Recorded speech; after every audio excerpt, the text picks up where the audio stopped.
Greetings, everyone, and welcome. Well, I mentioned in the last comic book update that I was kind of trying to get caught up on all the single issue titles that I collect. Holy moly, I didn't realize just how far behind I was. I don't think I had actually been to the comic shop for about, apparently, like 4 months, because, yeah, I was way behind on all of them, basically. So, needless to say, basically just broke the bank and got caught up on pretty much everything. So, this is going to be a bit of a big update. Hope you're ready for it. Strap yourselves in. It's comic book update time today on the Multimedia Chronicles.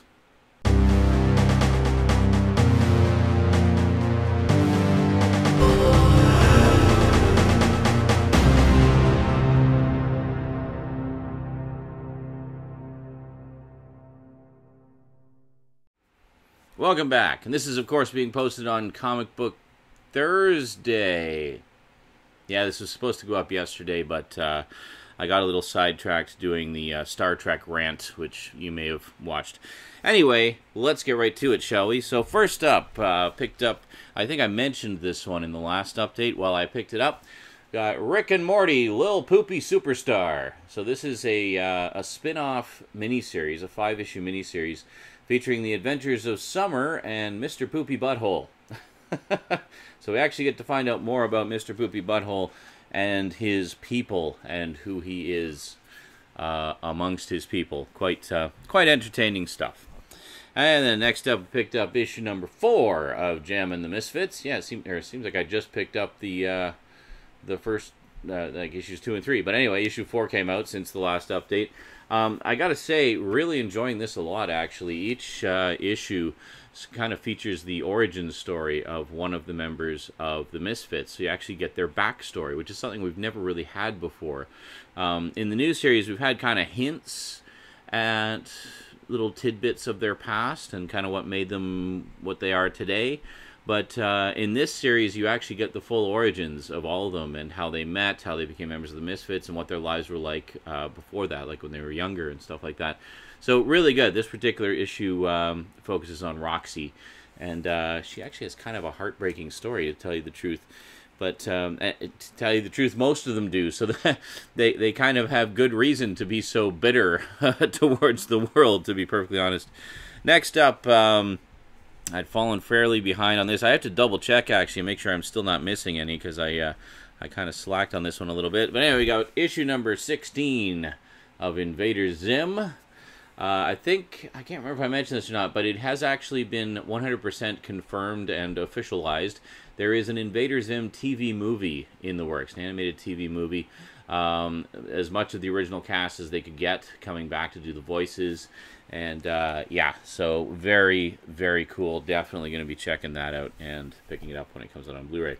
And then we have issue number 17. And as always, if you're an Invader Zim fan, definitely check out the comics because they're great. Same goes for Rick and Morty. Very, very faithful to the show. Well, both of these are. Actually, they really capture the humor of the show. And that was issue 18, and then this is issue 19. And that brings us basically up to date. So yeah, so I have to double check. I can't remember if I think I got up to issue 15 before, so I may still need to pick one up.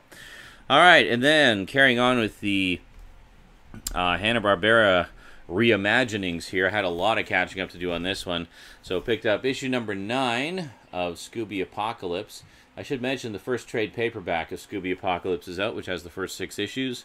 And, well, I imagine there's a second one on the way very shortly as well. Because so here's issue 10. These all have alternate covers as well. Pretty much every single one of them has an alternate cover. Usually there's a subscription one if you're subscribed, and then there's the newsstand one, or the the comic store one.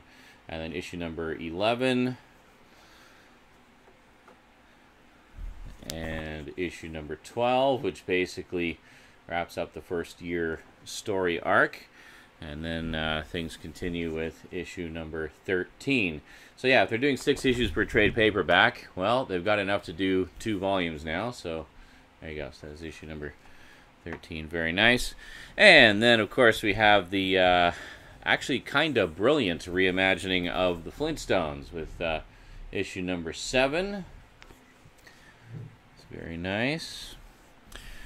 Yeah, this is great stuff. It's not only very funny and very, you know, actually quite respectful of the origins of it, but it's also very bitingly satirical. There's a lot of little jabs that just kind of are day-to-day modern life here. And there's issue number 9. And issue number 10. It's very nice. Yeah, I really like the Flintstones a lot and what they're doing with it here. And then issue number 11, that's the latest one. So it doesn't have quite as many as the others because it was the last one to appear. And then, last but most certainly not least, for the Hanna-Barbera adventures, we have Future Quest number 8. I made sure I didn't already have this one before buying. Remember what happened with, I think it was issue 6 or 7? Yeah, I bought 2 of them by mistake. I wasn't paying attention. Yeah, so put that there. Try to give each one equal time in the spotlight. And then we got issue number 9. It's very cool. This is all like the 60s and 70s action-adventure characters all smushed together into one epic storyline. And we got issue 10.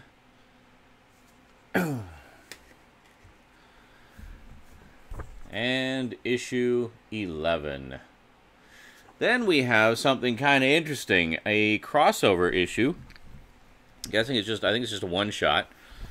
We have Adam Strange and Future Quest. So they actually meet up with Adam Strange from the DC Comics universe.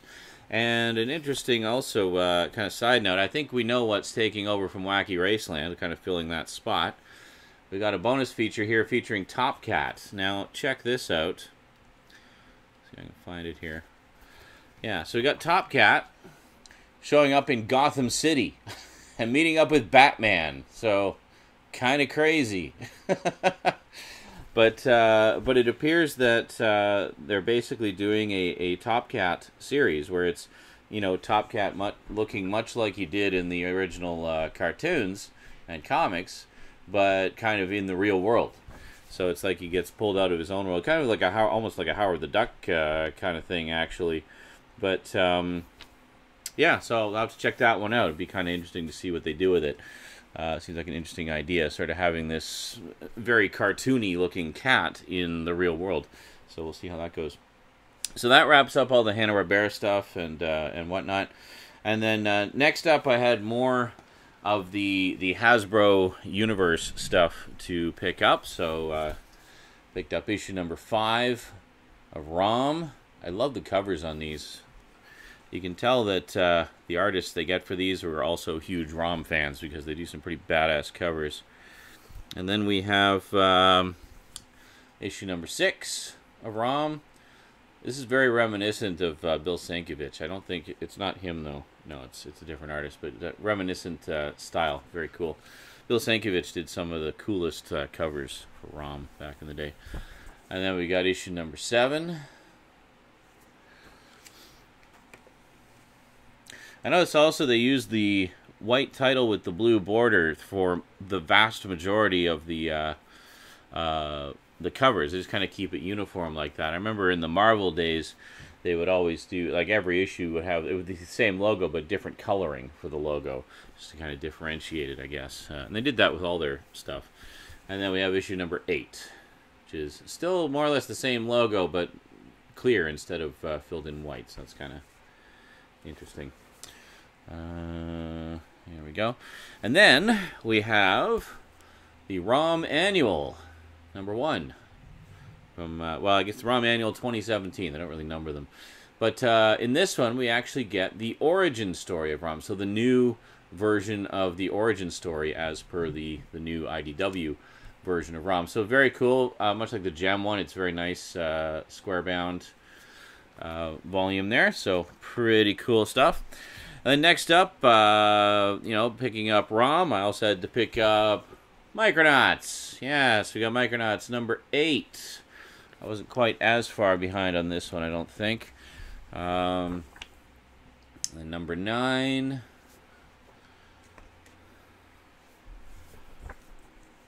Number 10.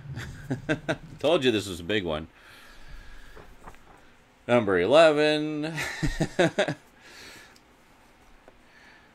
And then we have the Micronauts Annual. Yes, so the Micronauts Annual, again, is an origin story. So this one tells the new origin of this new incarnation of the Micronauts, which is pretty cool. Because a lot of fans, I think, were kind of scratching their heads wondering, like, when they heard that Rom and Micronauts were coming back, it's like, well, how are they going to do that? Because the originals were so heavily integrated into the Marvel Universe. And it's like, well, I think they've answered that question. Basically, they said, well, it won't be the Marvel Universe, but it'll be the Hasbro Universe. So they cross over with all the other Hasbro characters. So, you know, like with the Revolution miniseries that I was talking about a while back. And then we have a spin-off here. We got Micronauts Wrath of Karza. Now, this one actually does integrate a little more heavily with the Hasbro universe. You may recognize somebody there, someone a little familiar. Yes. Where's the shot here? There's an iconic moment here where where is it? Is this it here? Yeah. So here we go. Baron Karza meets Optimus Prime. How cool is that? Yeah. So there you go. Pretty neat stuff. So, yeah, they're doing some pretty cool things here. And then, finally, we have Mask, Mobile Armored Strike Command, issue number 2. It just keeps going. It never ends. Issue number 3. I figured I might as well collect Mask, because I still have all the old Mask comics from back in the day. Both the miniseries and regular series that DC did back in the 80s. We got issue number 4. I know Mask is one in particular that fans are waiting for a revival of for quite some time, and it just seemed to take forever to happen. But pretty cool. Like, I know that there was sort of some limited revivals back in the day where some of the Mask characters were revived and integrated into G.I. Joe, but there was never really a full franchise revival like what we're getting now. So pretty cool stuff. And then we have the Mask Annual, which is kind of interesting because it actually takes the original first episode of the animated series entitled The Death Stone and sort of retells it, but making it a part of the IDW version of the Mask universe. So it's the familiar story, but with a lot of new twists to it that kind of make it more like the modern Mask stories, which is a pretty cool idea, actually. So if you're a fan of the animated series, even if you don't want to read all the comics per se, I definitely recommend picking up this annual, because it's an interesting alternate take on that first episode of the animated series. And then finally we have issue number 5 of Mask. So there you go. Here, because the annual technically falls between issues 4 and 5. The ROM and Micronauts annuals are slightly out of place from where I have them here too. I will fix that eventually. And then finally, kind of a spin-off from the Revolution storyline, we have Revolutionaries, which is a new miniseries starring everybody. So we got that. We got issue number 1 and issue number 2. And this is part of the Reconstruction storyline. You may have noticed this logo on a few of the comics I just showed you there. Yeah, so it's basically dealing with the fallout of the Revolution storyline. And then finally we have issue number 3. These are not wraparound covers, by the way, which I think I already kind of showed you. But and there you go. So this one, unlike the Revolution one, this is just a standalone miniseries. I mean, I'm sure events from it will be referred to in the main comics of, you know, all the various characters. But as for this specific storyline, it's just this one miniseries. I think it's another 5-parter, if I'm not mistaken. I don't know if it actually says. I know the original one kind of said here, Revolutionaries number 3. Yeah, it doesn't actually say. So I have no idea if this is an ongoing series or not. I should mention actually the Misfits one may in fact be a miniseries, because at the end of issue 4 it says to be concluded in the next issue. So I don't know if that means that it was just a 5-part kind of opening story arc, much like what they did with Gem, where they had a 6-part opening story arc, or if it's only going to be 5 issues and that's it. Well, I guess we'll find out the month after issue number 5 comes out. But if it is just a miniseries, that's fine. I certainly don't mind having one less comic to collect. Yeah, I've said it again, I'll say it before, I'm really enjoying Gem. It's great freaking stuff. And really enjoying all of these, well, this is almost all reimaginings, actually. We got all the Hanna-Barbera ones, we got all the Hasbro ones. It's great. It feels like being a kid again, you know, just seeing all these wonderful characters that I grew up with being given new life, and in such a way that that people like me, who grew up with these characters, can enjoy them all over again in a fresh way, you know, and that's pretty cool. I mean, I'm always a little hesitant with reboots and reimaginings, because they I don't know, it seems like with movies they seem to be really hit and miss. Like some of them are really good, like Planet of the Apes, and some of them not so good, like, you know, the Transformers movies, for example. But with the comics, I don't know, it just seems to work better in comics when they do this sort of thing. Maybe because we're so accustomed to retcons and tweakings of the continuity and whatnot in comics. I don't know. Whatever the case may be, these ones are working really well, and I'm definitely enjoying them. Now, I wanted to mention, some of you may be wondering, hey, Sean, I see you're collecting all of the other you know, Hasbro Universe stuff, but not Transformers and G.I. Joes. Sort of the big two. What gives? Why are you not collecting those?